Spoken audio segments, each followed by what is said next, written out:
L'actualité à la une ce matin, grande explication ce soir entre les étalons et les éperviers du Togo à Nelspruit. Dans ce journal, on parle de ce premier quart de finale des étalons à la CAN depuis 15 ans. Au menu, conférence de presse, réaction du capitaine et analyse du chef du service des sports de la RTV. Retour sur la visite du Premier ministre au sud-ouest avec les étapes de Gawaï-Batié. Le chef du gouvernement a écouté les doléances des populations sur place hier. À suivre dans ce journal. Bonjour, bienvenue au 13h15 de la télévision du Burkina. Les étalons jouent leur quart de finale ce soir face aux éperviers du Togo à Nelspruit. Avant ce match, premier depuis 15 ans, l'entraîneur et ses poulains étaient face à la presse hier. Suivez les propos de Paul Put, Moumouni Dagano et Bakary Koné, père d'un bébé depuis hier, au micro de Arsène Kafando et Lassina Savadogo. Avec Adebayor, qu'il est fort, qu'il est malin, qu'il a la technique et tout ça, l'expérience et la maturité. Mais ce que moi j'ai vu hier sur l'entraînement, je suis sûr que notre équipe est aussi prête pour passer le Togo. J'ai vu la mentalité, la volonté, l'ambiance sur l'entraînement et je pense que ça c'est bien pour démarrer le match de demain. On a vu les qualités de Togo, comme j'avais dit. C'est une équipe très physique qui sont pas compétitifs. C'est à nous maintenant de trouver la clé pour les ouvertures. Mais ça doit être un match difficile, ça c'est sûr. Mais j'ai confiance en mon groupe pour réaliser une chose que c'est sûr, que mon équipe est prête et qu'on va montrer quelque chose demain. Mon fils est avec un grand joueur, ça a été accueilli par tous mes amis et par le coach. Donc c'est une joie et on va profiter de cette joie pour continuer dans la gaieté, dans la bonne joie pour aborder cette quart de finale. Et surtout pour moi c'est une libération parce que j'avais laissé ma femme seule à Lyon et c'est bien que la nouvelle puisse arriver vite. Pour l'info, c'est vous qui m'informez parce que je ne suis pas le net entièrement. Je suis complètement concentré sur ce qui se passe ici entièrement. Donc, pour ce qui se passe pour un éventuel transfert ou quoi que ce soit, il y a mon agent qui s'occupe de ça. Mais pour le moment, le plus important, c'est cette compétition pour moi parce que je viens quand même de loin et cette compétition est aussi importante pour moi et pour mon pays et pour le groupe. Donc, je reste concentré et pour ce qui va arriver, on verra à la fin. Souvent, je suis un peu déçu que je ne joue pas, mais vous savez, le plus important, c'est le groupe. Et maintenant, c'est le coach qui décide qui doit jouer. Comme le coach l'a dit, on est 24 joueurs, tout le monde est important. Et voilà, moi aussi, j'essaie de donner ma participation, surtout pour poser le groupe. Et maintenant, ça dépend de le coach maintenant, si je vais jouer ou pas. Mais le plus important, c'est le groupe avant tout. Je vous invite à présent à suivre la réaction du capitaine Charles Kaboré, métronome de cette équipe, leader de vestiaire. Il s'est dit confiant. Ses propos sont recueillis par Arsène Kafando et Lassina Savadogo. Bon, confiant parce qu'au jour d'aujourd'hui, on vit comme on avait toujours vécu, dans une bonne ambiance. Et chacun sait ce qu'il attend dans la compétition. Aujourd'hui, on est qualifié, c'était notre objectif premier. Je pense qu'aujourd'hui, on peut espérer à une grande chose et se dire que l'aventure, il ne faut pas que ça va s'arrêter là. Et on a des joueurs de qualité. Au jour d'aujourd'hui, il n'y a pas beaucoup qui croyaient en nous. Et on l'a prouvé par nos qualités, par des beaux buts. Et se dire qu'on peut espérer encore aller plus loin. On l'a dit, c'est le premier quart de finale des étalons depuis 1998. Ce match ravive l'attachement des supporters à l'équipe nationale. Suivez ces propos recueillis à Ouagadougou par Abdoul Rasmane Zango. Depuis 1998, on constate que les étalons ils n'ont jamais franchi en fait le second tour. On espère que cette fois-ci là, on ira jusqu'au bout. Jusqu'au bout, c'est-à-dire? Bon, jusqu'à la finale. Vous êtes confiant? Plaît à Dieu, on espère qu'on ira jusqu'à la finale. Voilà, c'est ça vraiment tout notre grand souhait. Et puis vraiment, je pense que vraiment les étalons vont se qualifier. Et je prévois un score de 2-1. En tout cas, je pense que les étalons vont gagner parce que depuis le début de cette CAN, vraiment, ils nous ont montré un nouveau visage. Je souhaite beaucoup de santé à celui qui s'est blessé. Je parle de Traoré et je souhaite présente mes sincères condoléances à celui qui a perdu son père. Je veux parler du gardien. Beaucoup de courage et en tout cas, on va gagner contre le Togo ce soir. Je vois 2-0 pour les talons.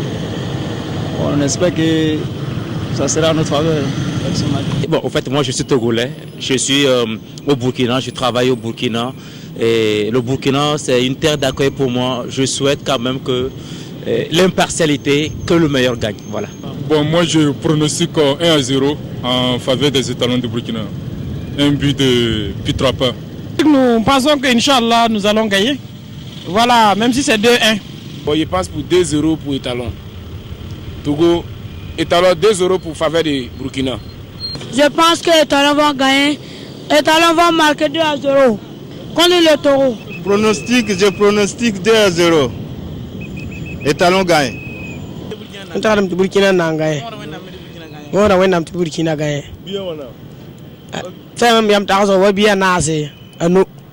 Quand bien même que notre Messi est blessé, mais quand même on garde toujours l'espoir. On sait que bon, le jeu c'est un jeu d'ensemble. S'ils se comprennent, en tout cas, ça va donner. Mais ils n'ont qu'à maximiser aussi dans les tirs et ne pas laisser Adebayor faire son jeu. La défense, Kofi, vraiment j'ai confiance en lui. On va gagner, sûrement on va gagner. Ça, il n'y a même pas de problème. On va gagner, s'il plaît à Dieu. Et comme annoncé dans les titres, je reçois pour vous le chef de service sport de la télévision du Burkina. Bonjour Jérôme. Alors ce soir, on l'a dit, les étalons rencontrent les éperviers du Togo. La victoire ou la sortie de la compétition? Absolument, Simon Gongo, il n'y a pas de calcul à faire, ça passe ou ça casse. Un ticket pour deux. Les Togo qui jouent pour une première fois un match de quart de finale en Coupe d'Afrique des Nations. Donc c'est déjà un exploit d'en arriver là. Et le Burkina, pour une deuxième fois, vous l'aviez dit tantôt, après 98, mais en terre étrangère, voilà, ce n'était pas arrivé. Donc le Burkina qui va jouer crânement sa chance. Les deux équipes ont montré quand même des potentialités lors des matchs de poule. Le Burkina qui en tout cas a un atout considérable, un atout de taille, qui est la défense. N'oubliez pas que le Burkina a la meilleure défense. Donc ça peut être très important dans cette explication-là.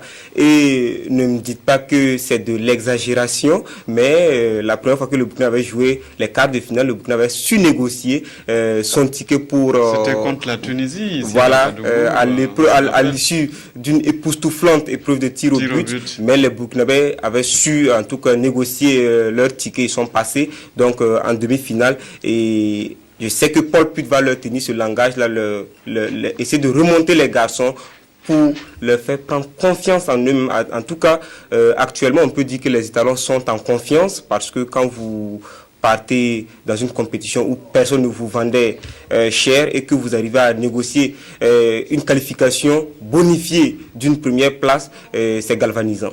Et là aussi, il y a un problème. Alain Traoré, qui est le meilleur buteur, en tout cas à cette CAN, avec 3 buts, le meilleur buteur des étalons, j'allais dire, et même de la compétition jusque-là, parce qu'il est à égalité avec le Ghanéen Wakaso, qui a aussi 3 buts. Alain Traoré, Lassina Savadogo l'a dit, est reparti à Lorient. Aujourd'hui, les étalons vont devoir faire sans Alain Traoré. Dites-nous, Jérôme, est-ce que ce n'est pas un manque? Absolument, mais ne prenons pas la partie pour le tout.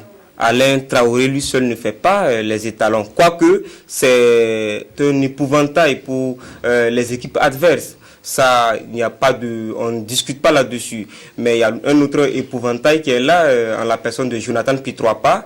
Mais je pense que depuis le banc de touche de Paul Put, il y a des garçons qui brûlent d'envie de jouer. Est-ce qu'il y a un profil au sein des étalons qui puisse remplacer Alain Traoré? Moi, je pense tout de suite à un garçon comme Razak Traoré. Abdou Razak. Voilà, Abdou Razak Traoré qui a ce potentiel-là. Il marque, c'est un bon milieu de terrain, en tout cas, qui peut jouer le rôle d'organisateur au sein de l'équipe de Paul Put cet après-midi. Et qui devrait être en confiance parce que pour la première partie du championnat, je pense, Modeste m'a soufflé tout à l'heure qu'il a déjà marqué 9 buts. C'est très important, c'est-à-dire qu'il y a la confiance. Et dites-vous que quand vous partez, vous n'avez pas la chance de jouer, vous êtes sur le banc d'un entraîneur et que on vous donne la chance, il faut s'exprimer et s'exprimer pleinement. Et je pense que ce garçon-là, il a de la qualité et la confiance aussi. Comme il est dans un groupe déjà où règne la confiance, je pense qu'il peut en tout cas tirer meilleur profit de cette ambiance-là et montrer en tout cas de très belles choses sur le terrain ce soir. Alors, vous l'avez dit, ce soir, ça passe ou ça casse. On devrait donc jouer l'attaque pour mieux défendre. Quelle équipe, selon vous, Paul Put devrait aligner aujourd'hui? En tout cas, déjà, il ne faut pas encaisser. Et comme on le dit très souvent, face à des bailleurs, oui, il y a de la qualité en face, c'est indéniable. Mais dans la base arrière également, Bakary Koné, associé à Paul Koulibaly dans l'axe avec Kofi Mohamed à droite et Madi Panandé Tigri à gauche. Ça, en tout cas, jusque-là, ça paye. Maintenant, voilà, un seul but encaissé. Voilà, un seul but encaissé. Maintenant, dans l'entrejeu, je vois des garçons comme Charles Kabouré qui va être un peu offensif et Diaka Diakone qui sera purement récupérateur défensif, et sur les côtés on peut compter sur des garçons à droite, par exemple Wilfried Sanou peut faire l'affaire, et Ugda, voilà, c'est des garçons qui peuvent en tout cas faire l'affaire de Paul Put sur ce match là. Et à gauche on a l'incontournable Jonathan Pitroapa qui accélère, qui est un bon dribbleur, qui veut souvent rentrer balle au pied dans la surface. Ça peut en tout cas nous faire profiter de beaucoup de balles arrêtées. C'est dommage qu'une fois de plus que Alain ne soit pas là, mais je pense qu'on peut... le pied arrêté, ses corners, voilà, frappes qu'on connaît. Voilà, l'homme au pied gauche magique aurait pu en tout cas. Mais je pense que quand on vient pour remplacer un monsieur comme... Sibri Alain Traoré, c'est un défi parce qu'il faut montrer que même si on n'est pas plus qu'Alain Traoré, on peut faire autant qu'Alain Traoré. Je pense que ça peut payer. Et devant, comme avant-centre, jusque-là, on n'a pas encore trouvé l'équilibre apparemment. On avait Moumouni Dagano, ensuite Aristide Bansé. Voilà, on les a. C'est les deux attaquants de pointe qu'on connaît le plus dans notre équipe, et malheureusement qui ne se sont pas encore illustrés comme on le veut. Mais je ne sais pas si Paul Put va renouveler sa confiance à Aristide Bansé à la pointe de l'attaque, mais il peut choisir aussi de donner sa chance à Moumouni Dagano, ou encore à des garçons qui n'ont pas encore foulé la pelouse. Pierre Koulibaly, je pense à Pierre Koulibaly qui est également qui a un bon gabarit et qui va vite, qui frappe aussi.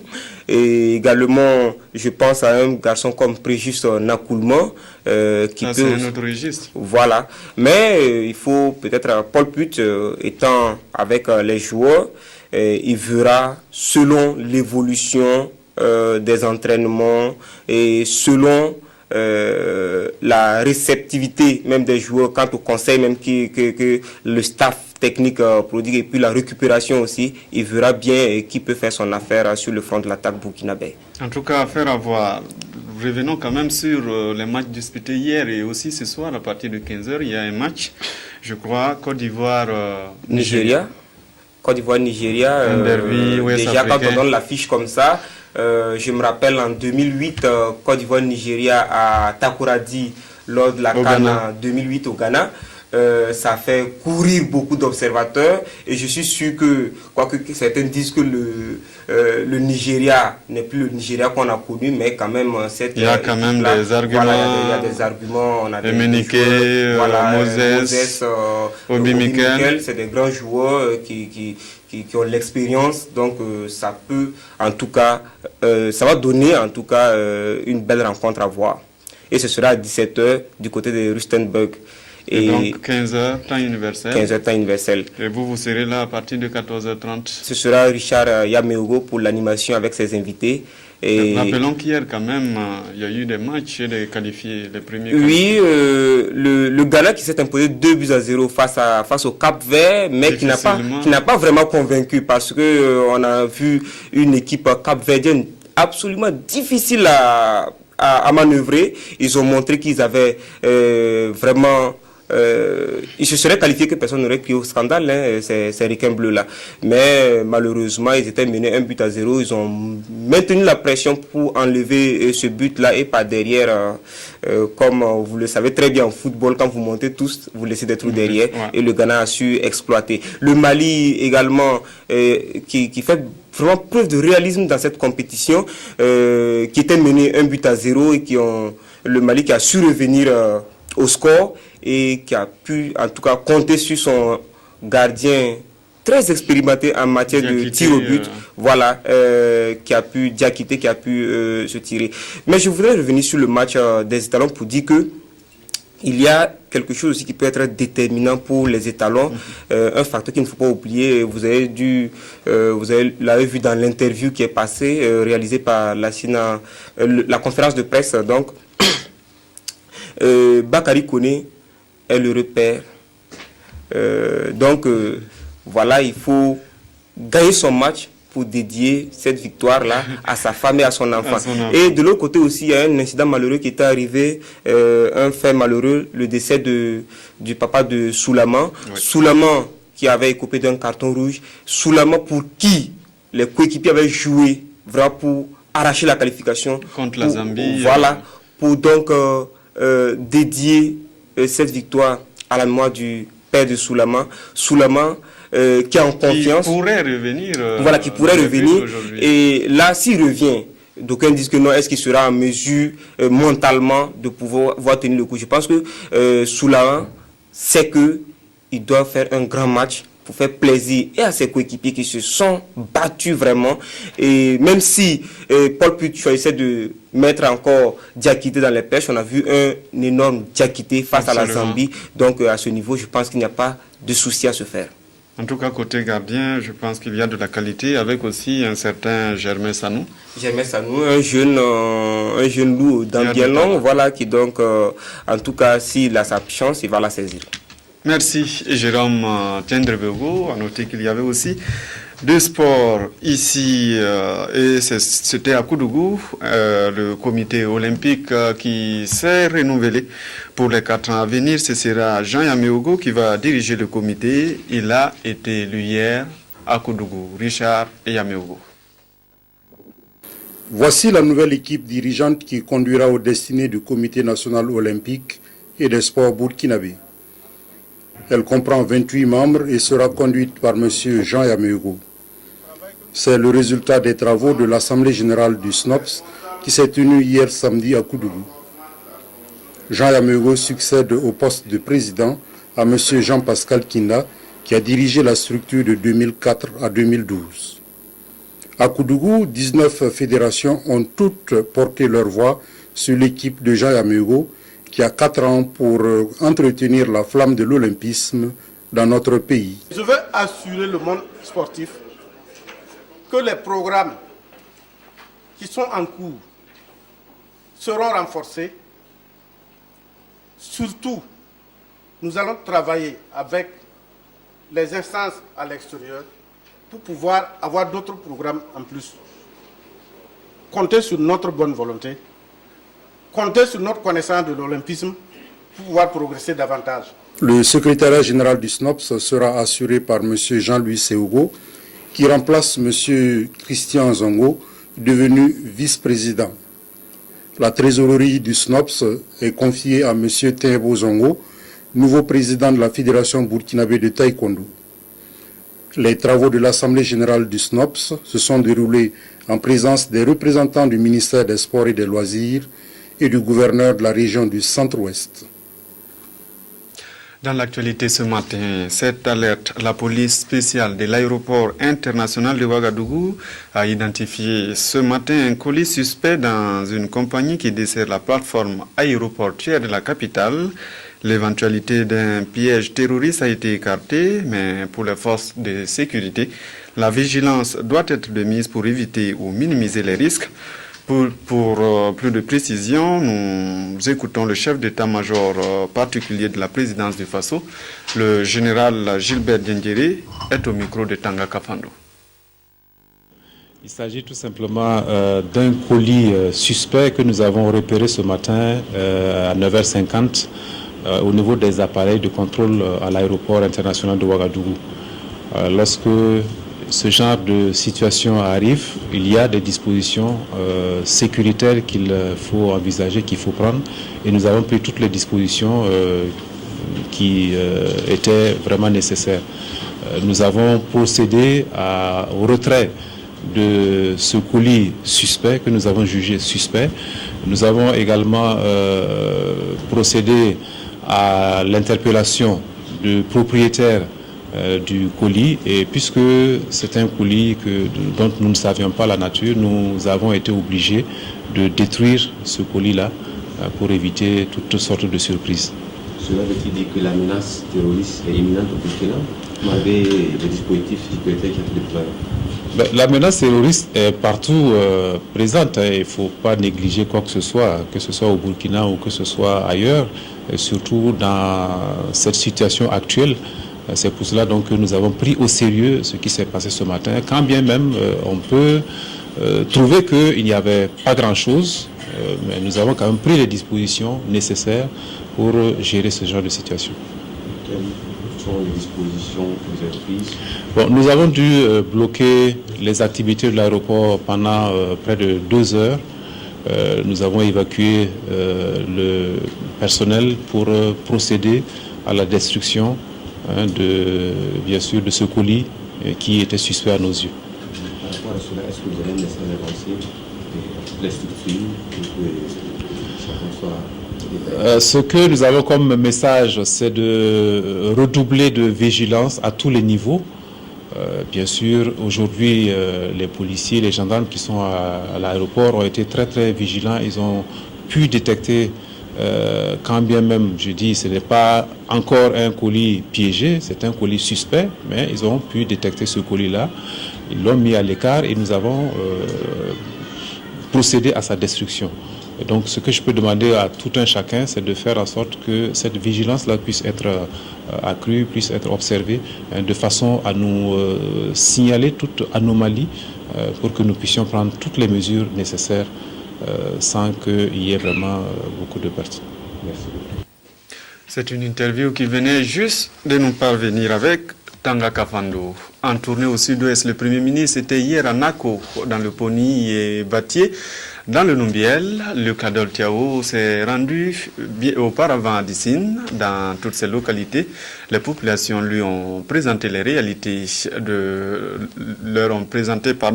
lui ont présenté les réalités quotidiennes. Le manque d'eau potable, l'électricité, l'ambulance et l'orpaillage sont les difficultés sur place. Urbain Benito Sommet, Fousseni Kindo. Dispensaire de Dissine dans le Yoba. Un nourrisson reçoit une perfusion sous les regards du Premier ministre Luc-Adolphe Tiao. L'infirmière aurait souhaité accomplir son geste dans la discrétion d'une salle adéquate. Tout comme à Dissine, l'exiguïté des locaux au centre médical avec antenne chirurgicale de Batié dans le Numbiel oblige notre illustre visiteur à vivre ce spectacle.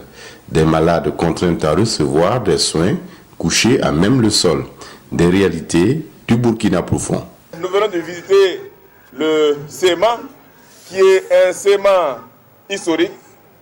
Je pense que nous allons également voir ce qu'il est possible de faire pour renforcer les capacités de ce CEMA, d'autant plus que la ville ici est un peu à l'écart, elle est un peu éloignée de Gawa. Nous allons donc travailler là-dessus. Vous avez posé le problème de l'ambulance. Nous allons examiner, parce qu'aujourd'hui nous sommes tellement sollicités partout par les ambulances, mais nous allons faire l'effort de pouvoir vous trouver une ambulance.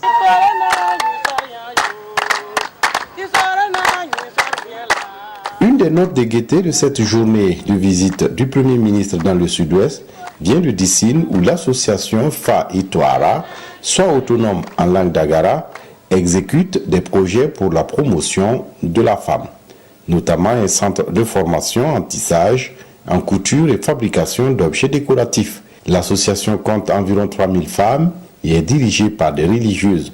Dans l'objectif de leur autonomisation, les membres de cette association ont cotisé environ 9 millions de francs CFA pour lancer leurs différents projets.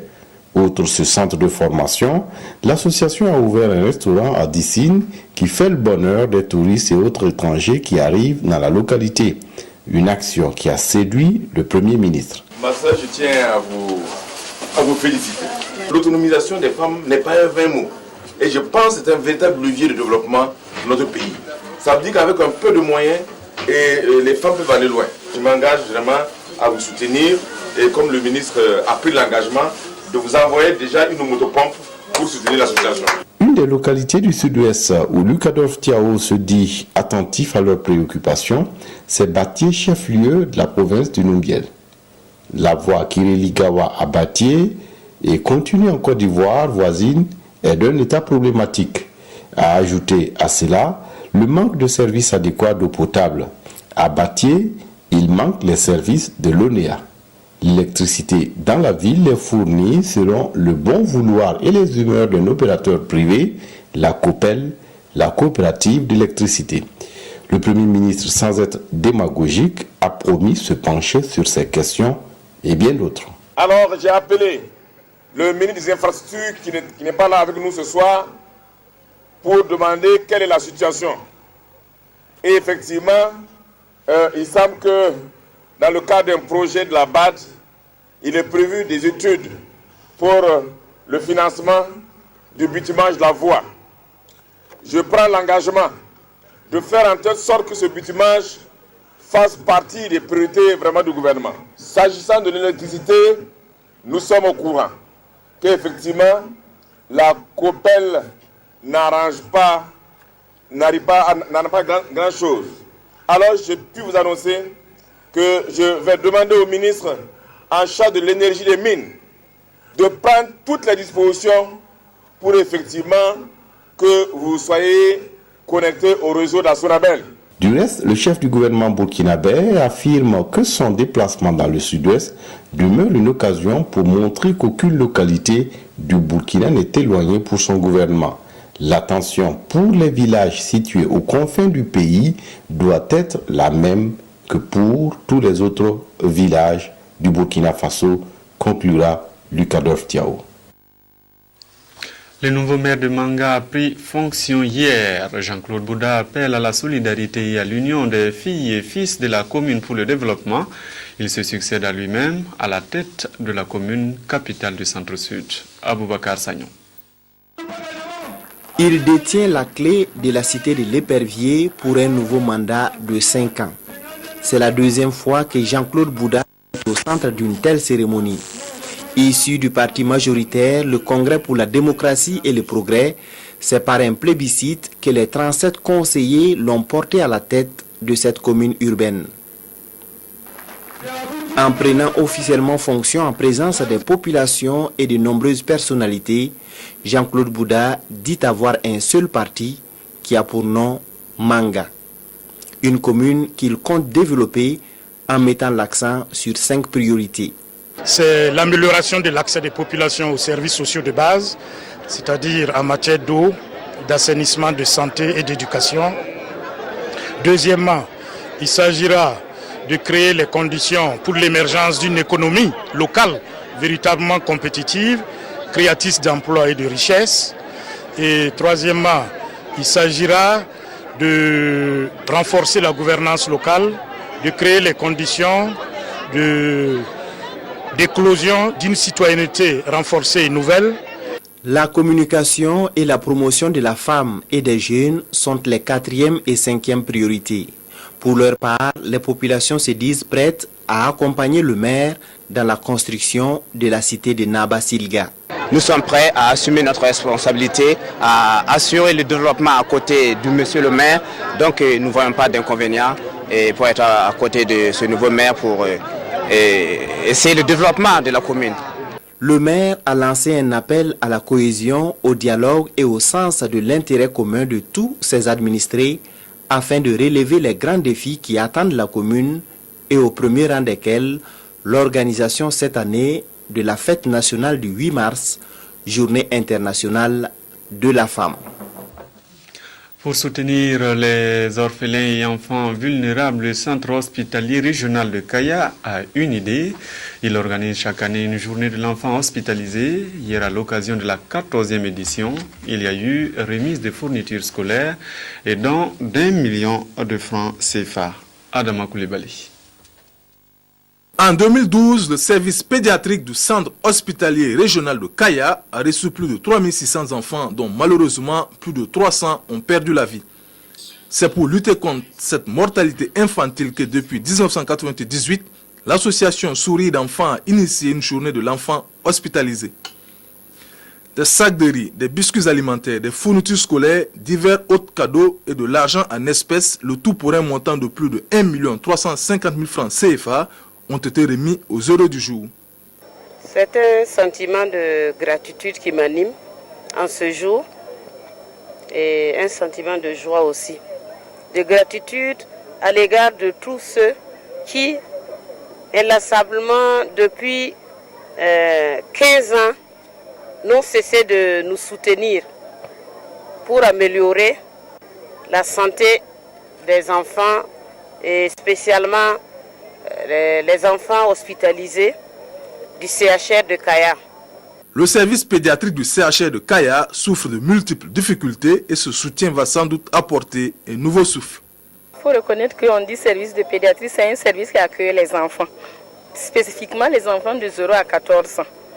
Et qui dit 0 à 14 ans, il y a toutes les pathologies dominantes qui sont le paludisme, les infections respiratoires aiguës, la malnutrition aiguë sévère.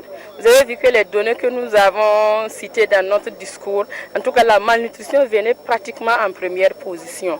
Et le soutien de Madame la marraine va nous amener quand même à mieux recadrer notre crène pour assurer une récupération nutritionnelle de nos chers petits. Les orphelins et enfants vulnérables de la localité n'ont pas été en reste. Et Gigma Khaled, au nom des bénéficiaires, a remercié la marraine qui a surtout fait sienne, selon eux, de cette citation de Mère Teresa: ne laissez personne venir à vous et repartir sans être heureux. Saviez-vous que derrière les objets recyclés se trouvent des gens qui travaillent en dessous? Et oui, il y a des femmes qui vont chaque jour au fond des dépotoirs pour recueillir les objets recyclables et les mettre à la disposition des spécialistes un instant auprès d'une vie dans les déchets. C'est un reportage d'Aboubacar Sagnon.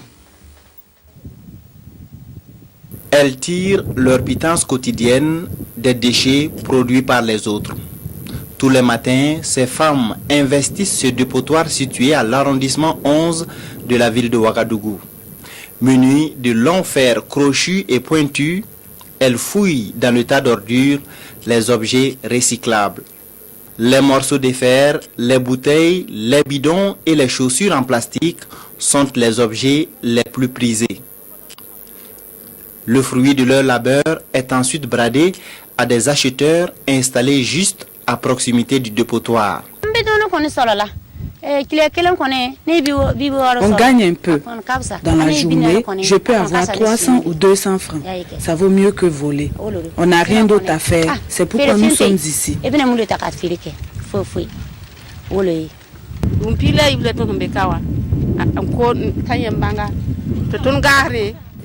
Ça fait 12 ans que je mène cette activité. On ne sait pas ce qu'on va faire si un jour on ferme ce site. Cette activité nous permet de subvenir à nos besoins maintenant que nous sommes vieilles et que les enfants ne travaillent pas. Après de longues heures de fouilles, lorsque le soleil est au zénith, elles viennent se reposer sous ces hangars de fortune installés sur les sites.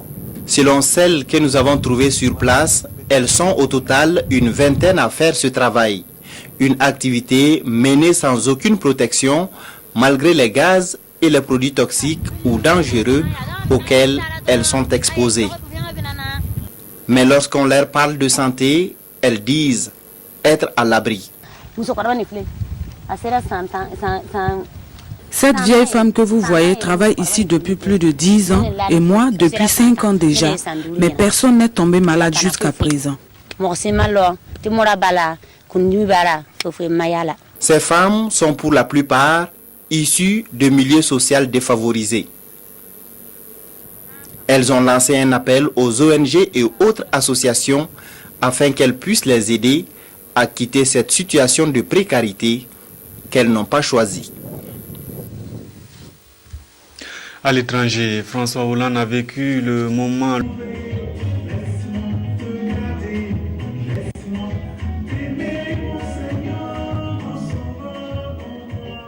C'est depuis l'âge de 12 ans que Télésphore Évariste Patindé Vokuma a commencé à prendre goût à la musique quand il a rejoint le Juvénat 5 Amis Garçons de Ouagadougou. Depuis 1994, il a suivi divers stages et formations dans le domaine de la musique. En 2010, il décide d'entrer en studio et 2 ans après, il met sur le marché du disque un album de 10 titres dans lequel il chante pour rendre grâce à Dieu. C'est comme une liturgie qui commence par une demande de pardon, donc les chansons d'adoration où je m'incline, je viens au pied du Seigneur pour demander pardon pour tout ce que j'ai fait. Ensuite, vous avez des chansons d'adoration, des chansons de louange. Dans son nouvel album, l'artiste Eva évoque également certains vices et fléaux qui sévissent dans la société burkinabé, tels que la recherche effrénée de l'argent ou encore la prostitution. Du matin au soir, on court dans la ville, c'est uniquement pour l'argent. C'est vrai qu'on ne peut pas s'en passer, mais il faut beaucoup faire attention. C'est pas tout ce qui est richesse qu'il faut chercher. C'est pas tout ce qui est compagnie féminine qu'il faut chercher. Pour la réalisation de cet album, l'artiste dit avoir rencontré quelques difficultés financières, mais grâce aux prières de ses proches, il se réjouit aujourd'hui d'avoir accompli cette mission de reconnaissance à Dieu. Dans les jours à venir, l'artiste compte effectuer des tournées dans les différentes radios et paroisses de la place et organiser un concert live à la Maison du Peuple en vue de mieux se faire connaître par les mélomanes.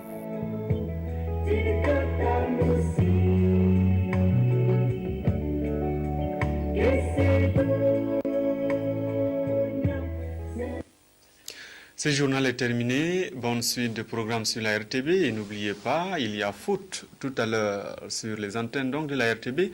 Côte d'Ivoire-Nigeria, c'est à 15h et à 18h30, Burkina Faso, Togo.